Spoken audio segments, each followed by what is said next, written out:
Persona. Depois de apontar que o crescimento da cristandade trouxe para os seus ramos as mesmas aves que arrebatam a verdadeira semente que o semeador semeou, a parábola seguinte também fala de crescimento, ou mais precisamente da origem desse crescimento. Antes que você acredite no que dizem alguns teólogos, que o fermento nesta parábola é o evangelho que faz o cristianismo crescer no mundo, faça uma busca pela palavra fermento em www.bibliaonline.com.br.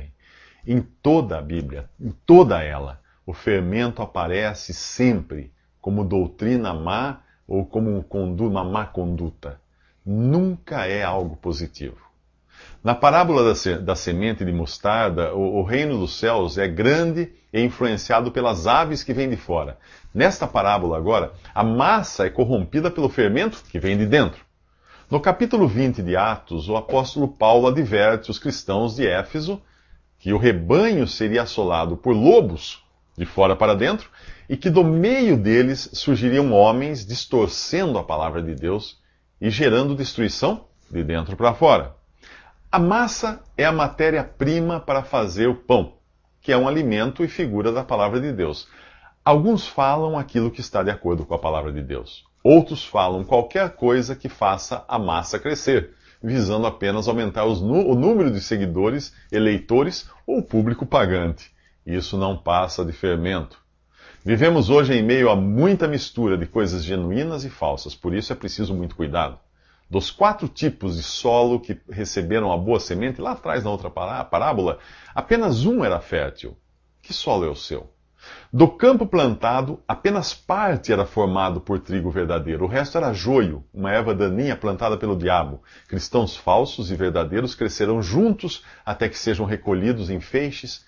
Uns sejam recolhidos em feixes, os verdadeiros, e os outros sejam incinerados. Que tipo de planta é você?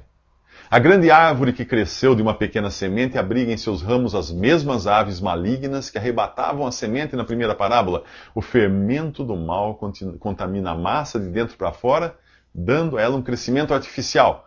Você é daqueles que seguem números e seguem a opinião pública? No mercado você encontra mais produtos falsos no mercado hoje do que verdadeiros. Antes de comprar, é preciso verificar sua origem e qualidade. Verifique se o cristianismo que estão lhe oferecendo não é pirata. Veja se o crescimento não é apenas resultado de um fungo, como os gases que fazem crescer a massa do pão. Enquanto você pensa nisso, vamos à próxima parábola, a do tesouro escondido, nos próximos 3 minutos. Com Mário Persona. Na parábola anterior, a mulher introduz fermento na massa. Será coincidência encontrarmos em Apocalipse a figura de uma mulher a corromper e negociar almas? Creio que não. O apóstolo João diz ter ficado surpreso quando a viu. Talvez esperasse ver a noiva, a igreja, como ele veria mais tarde no livro de Apocalipse. Mas o que viu naquela hora que ficou surpreso foi a meretriz Babilônia. Aqui o reino dos céus é comparado a um tesouro escondido em um campo. Se você já aprendeu que o campo é uma figura do mundo, quem pode ser esse que vende tudo para ficar com o tesouro? O mesmo que saiu a semear a semente no campo nas 2 primeiras parábolas, Jesus.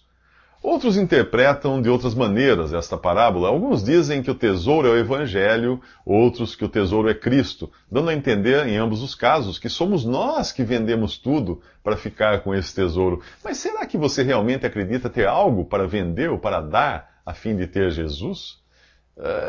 E se eu não tenho nada, se eu sou um miserável pecador perdido, o que eu vou vender para poder desfrutar de Jesus?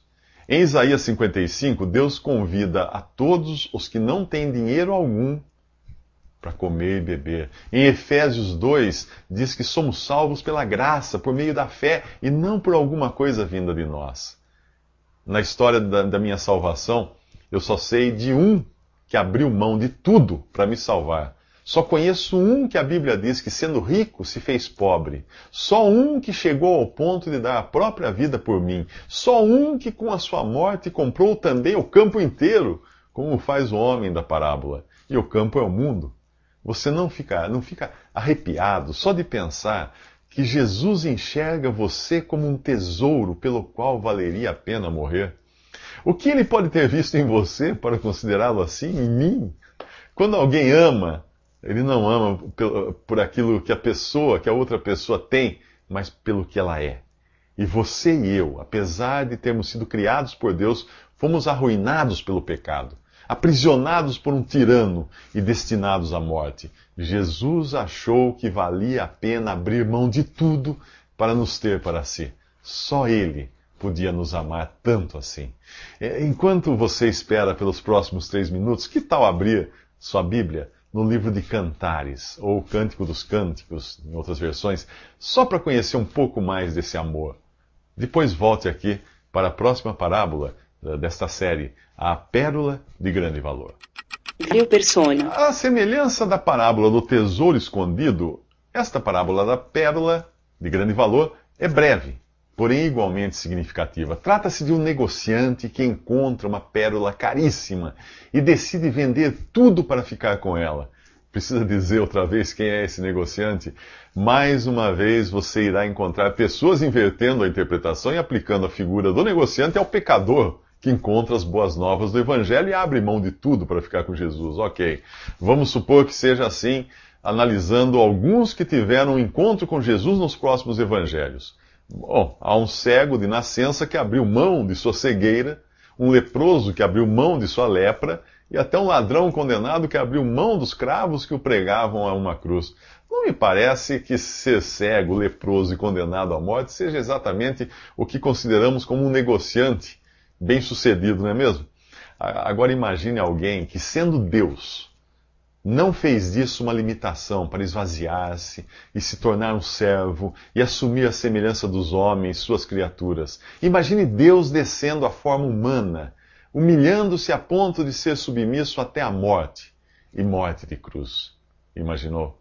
Então você acaba de entender quem é esse negociante que abriu mão de tudo para ficar com a pérola de grande valor. Agora vamos à pérola. Primeiro, ela não faz coisa alguma. Apenas o fato de ela existir é suficiente para fazer dela objeto de desejo desse homem. Afinal, a parábola diz que ele procura pérolas preciosas, e não haveria esperança para nós se a iniciativa não tivesse partido dele, de Jesus. A recíproca não é verdadeira. A recíproca não é verdadeira. No livro de Romanos, diz que não há um que procure a Deus. Assim como a pérola é o resultado do ferimento causado por um grão de areia que penetra na ostra, a igreja, ou o conjunto dos salvos por Jesus, é uma consequência de sua morte na cruz, de seu lado ferido pela lança do soldado romano, do seu sangue derramado para nos purificar de nossos pecados. A pérola foi tirada das profundezas escuras do mar. A igreja, e quando digo igreja, quero dizer as pessoas salvas por Cristo, foi tirada do mais profundo abismo do pecado e da morte para ser chamada de pura e preciosa por Deus. Assim como a pérola é perfeita, assim Deus enxerga o conjunto daqueles que foram salvos como perfeitos, aperfeiçoados em Jesus.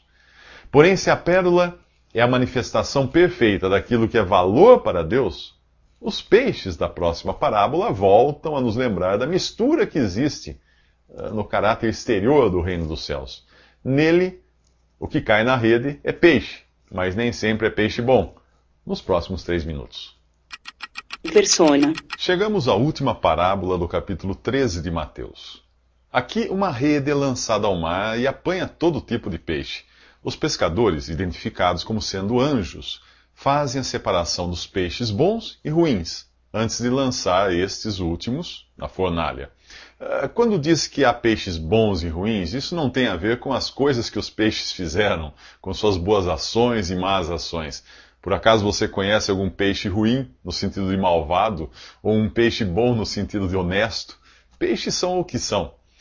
Não são pessoas boas que vão para o céu, mas pecadores perdoados e purificados, graças ao sacrifício de Cristo na cruz. Deus transforma pecadores em salvos, como se transformasse peixes ruins em bons, dando a eles uma nova natureza. Digamos que antes de crer em Jesus você fosse uma sardinha podre e fedida, e agora é um salmão vivo e vibrante. A ideia é essa.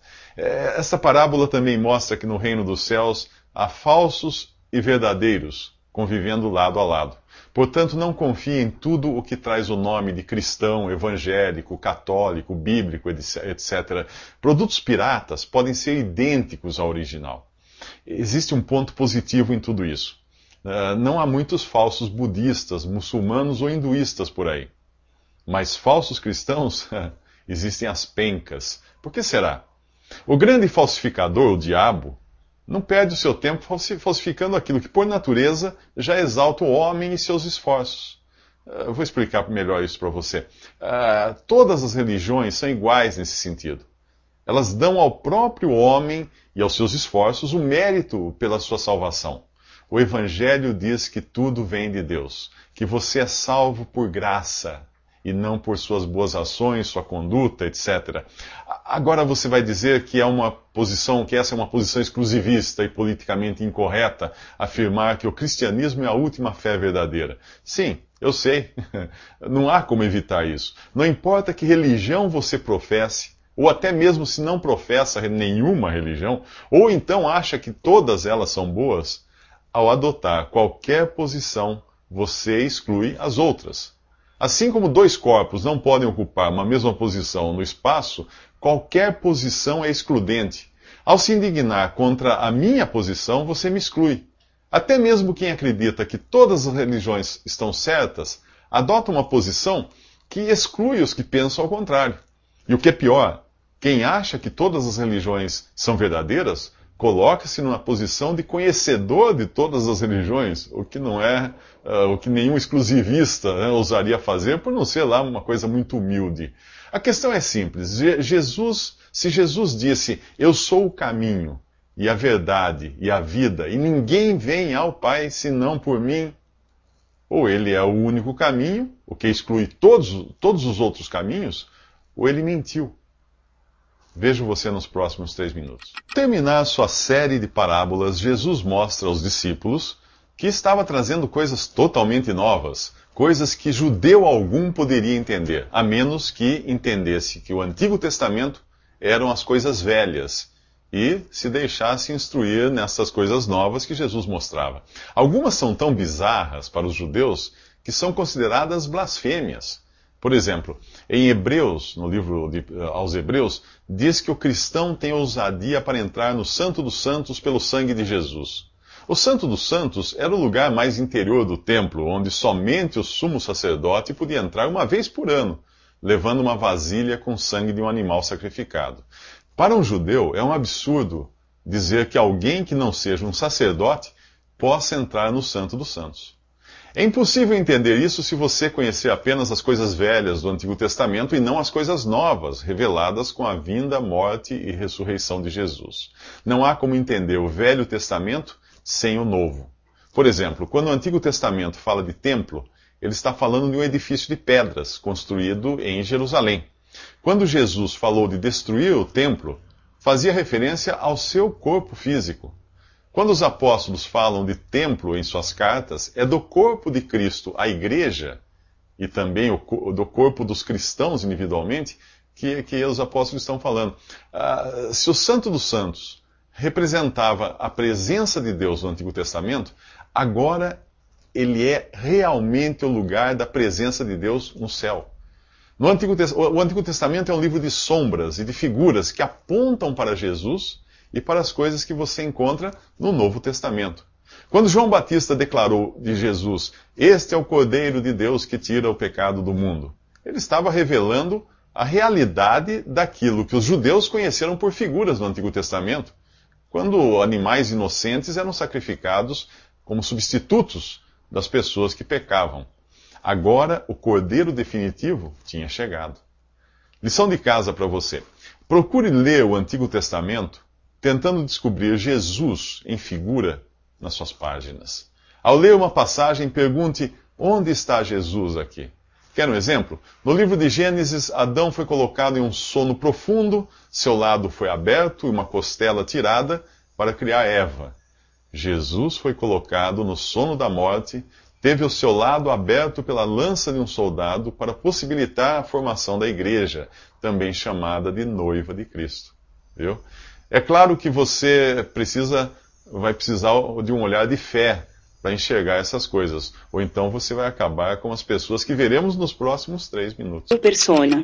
Jesus retorna à sua cidade, Nazaré, e passa a ensinar na sinagoga, que era o lugar onde os judeus se reuniam para ler as Escrituras. As pessoas ficam impressionadas, mas não de uma forma positiva. Ao invés de reconhecerem quem ele realmente é, duvidam dele. Ser rejeitado estava se tornando um hábito para Jesus. Não é este o filho do carpinteiro? Diziam eles. Sua mãe não é Maria e seus irmãos Tiago, José, Simão e Judas? E por acaso suas irmãs não vivem entre nós? Então de onde ele tirou todas estas coisas? Certamente a reação seria diferente se ele fosse filho de um senador, sua mãe tivesse sangue azul e seus irmãos e irmãs fossem capa de revista. Ou então se ele próprio pudesse apresentar um currículo acadêmico. Mas não, ali estava um homem comum, de uma família comum. E se a sua própria família não acreditava nele, por que seus conterrâneos deveriam acreditar? Existe aí também o elemento ciúme ou inveja. Os fariseus já o haviam rechaçado por esse motivo. Não é de estranhar que seus conterrâneos se sintam inferiorizados diante de alguém que vinha recebendo uma certa aclamação popular em outras cidades. Existe uma historinha que fala do encontro da cobra com o vagalume e ilustra bem isso daí. Percebendo que estava prestes a ser engolido pela cobra, o vagalume reclamou. Dona Cobra, por que a senhora pretende me engolir? Se eu nem mesmo sou comestível? Porque você brilha, respondeu a cobra. É o caso aqui. Diante do fulgor de Jesus, de sua sabedoria, dos milagres que tinha feito, as pessoas são obrigadas a se decidir, a tomar uma posição. Além disso, a verdadeira luz tinha vindo ao mundo. E sempre que você acende uma luz, a sujeira fica evidente. A menos que você já tenha crido em Jesus e agora o tenha como seu Senhor, você se sentirá incomodado com a simples menção de seu nome. Os que viveram com ele por tantos anos decidem ignorar todas as evidências e considerá-lo apenas um excêntrico. Era o que sua família estava fazendo, o que os seus vizinhos estavam fazendo. Jesus não faz muitos milagres ali na sua própria cidade, por causa da incredulidade deles, e afirma que um profeta não é reconhecido em sua própria terra e em sua própria casa. Sua família o considera louco, seus amigos e vizinhos decidem ignorá-lo, o clero o odeia. E você? O que vai fazer com Jesus? Pilatos sentiu-se incomodado quando precisou tomar uma decisão. Perguntou o que devia fazer com ele, depois de não ter visto nele crime algum. O povo deu a sentença. Crucifica-o. Pilatos ouviu o que o povo disse. E você? Dá ouvidos a quem? Família, amigos, pesquisas de opinião pública? Ou a simples menção do nome de Jesus incomoda você? Herodes vai experimentar justamente essa sensação nos próximos 3 minutos. Persona. O capítulo 14 do Evangelho de Mateus começa com o rei Herodes inquieto por ouvir falar de Jesus. Este Herodes é filho do outro rei Herodes, que queria matar Jesus quando criança. Ele tinha mandado encarcerar a João Batista, porque este o acusava de viver em adultério com Herodias, que era mulher do seu irmão. A princípio, Herodes não queria matar João, por temer que o povo se rebelasse. Mas, durante uma festa, ele ficou tão encantado com a dança da filha de Herodias, que prometeu dar a ela o que ela pedisse. Por sugestão da mãe, ela pediu a cabeça de João Batista numa bandeja e foi atendida. Agora Herodes acha que Jesus é João Batista ressuscitado que voltou para atormentá-lo. Sua consciência está inquieta. Ele já tinha mandado prender o profeta para livrar-se da consciência que volta e meia era acionada por suas acusações de adultério. Agora o remorso de ter assassinado João o persegue. Porém, é mais um remorso de pavor do que daquele tipo de remorso que leva ao arrependimento.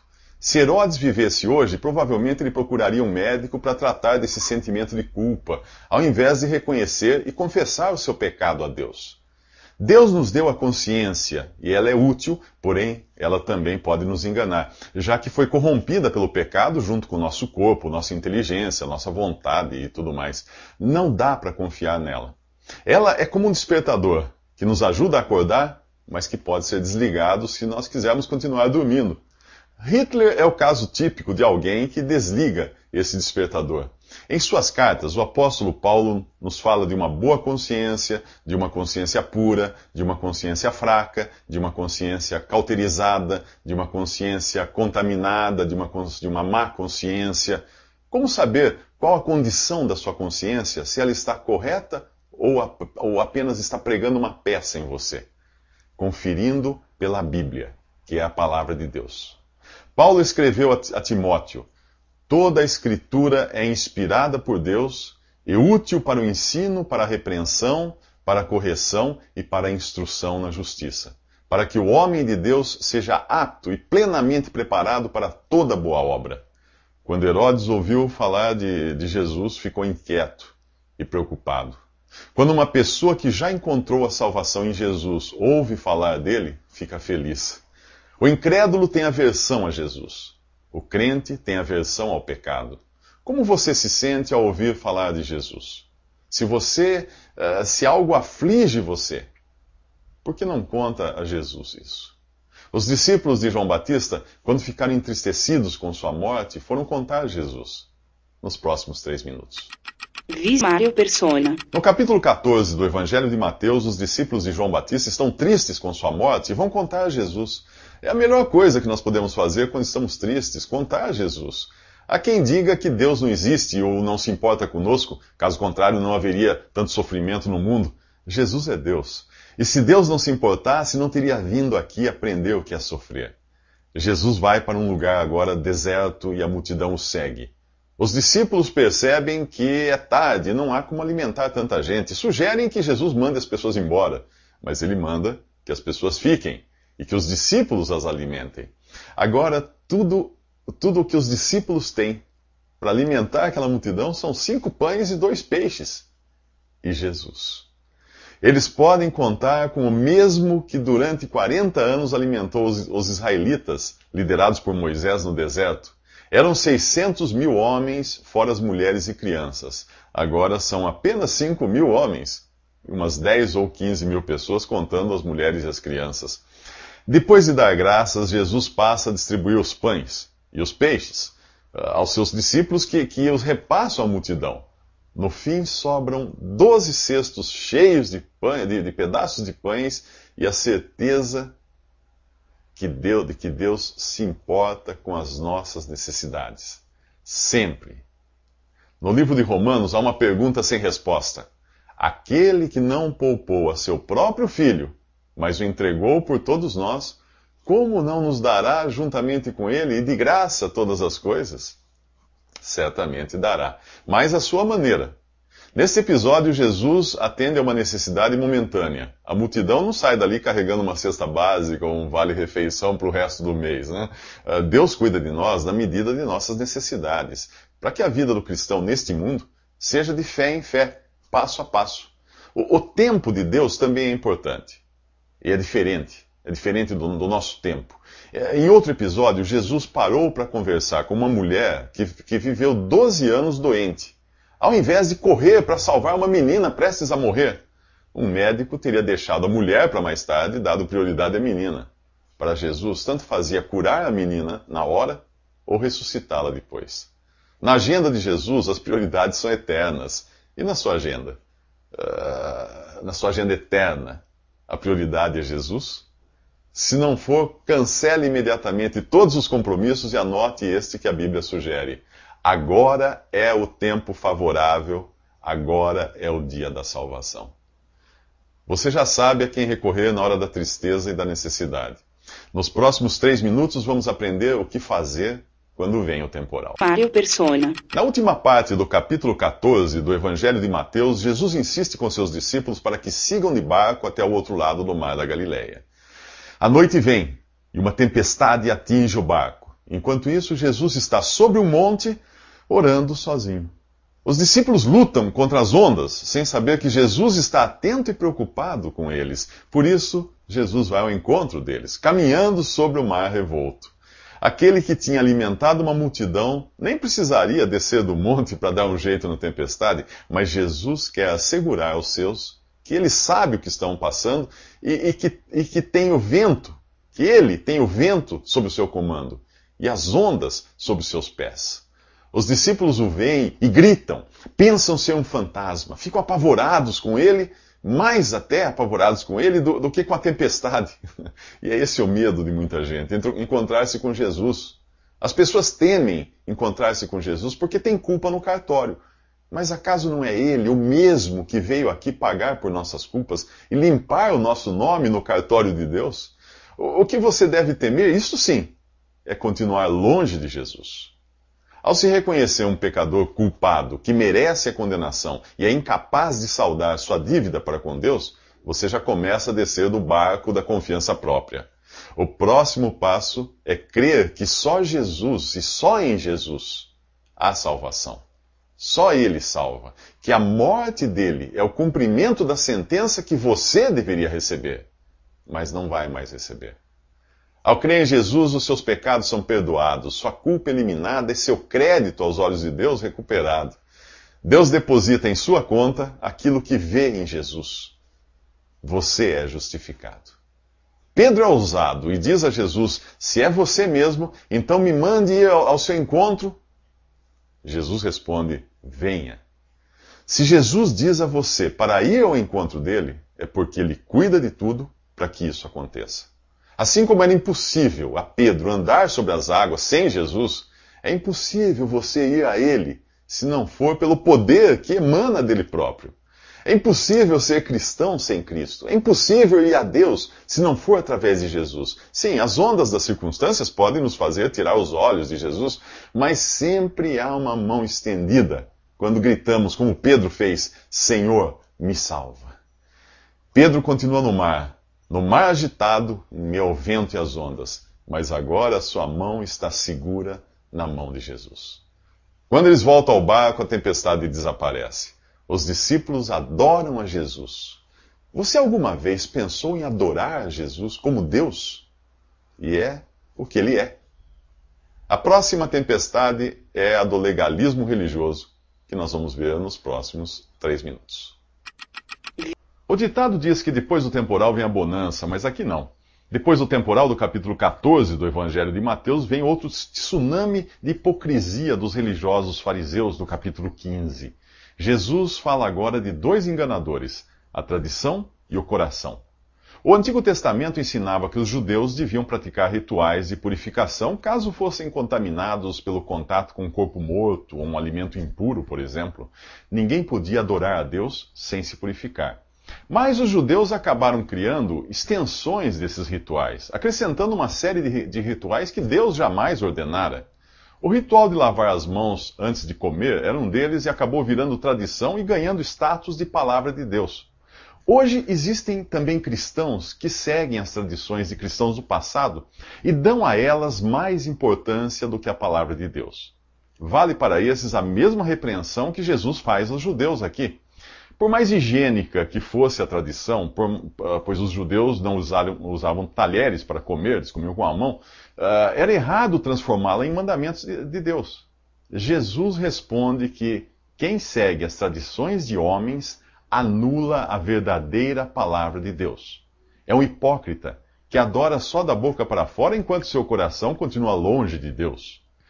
Jesus explica ainda aos fariseus que não é o que entra pela boca que contamina o homem, mas o que sai dela, o que vem do coração, que é a origem dos maus pensamentos, das imoralidades, das calúnias, etc. São essas coisas que tornam o homem espiritualmente impuro, e não o comer sem o ritual de lavar as mãos. Se a religião que você segue é baseada na tradição, é provável que esteja sendo enganado, como eu fui. Quando comecei a verificar na Bíblia o que dizem as religiões, eu descobri que a religião na qual eu tinha sido criado tinha transformado os 10 mandamentos dados a Moisés em 9. Para a conta bater no final, dividiram o último mandamento em 2. E era essa versão que aparecia sob o título Os 10 Mandamentos no catecismo que eu lia desde criança. Outra coisa, nunca siga o seu coração. A Bíblia diz que o coração é a coisa mais enganosa e corrupta que existe. Eu sei que a música diz Follow your heart, e os escritores de autoajuda mandam você crer em si mesmo. Tradição e coração são como os fariseus, guias cegos. Você quer mesmo seguir essas coisas? Meu conselho, Siga o exemplo da mulher dos próximos 3 minutos.